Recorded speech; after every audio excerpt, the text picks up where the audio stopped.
Hi అండి, welcome to my channel.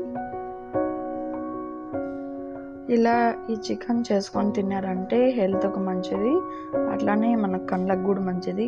Green chicken, అందులో మనము మిక్సీ జార్లో కొన్ని పచ్చిమిరపకాయలు తుంచి వేసుకోవాలి.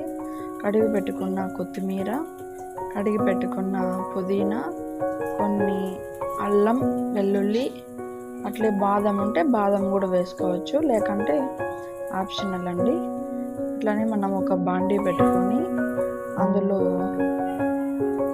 అందులో ఆయిల్ వేసి కొన్ని ఎర్రగడ్డలు వేపుకొనేసి కడిగి పెట్టుకున్న చికెన్ని బాగా రోస్ట్ చేసుకోవాలి. ఉప్పు పసుపు అంతా వేసేసి అందులోనే మనము కొన్ని చెక్క లవంగాలు అలాగే బుడ్డలు కూడా వేస్తే మంచి స్మెల్ వస్తుంది, మనకి తినేదానికి టేస్టీగా ఉంటుంది. రోస్ట్ అయిన చికెన్ ఇట్లా వాటర్ అంతా మిరిపోయేంత వరకు వేపుకోవాలి.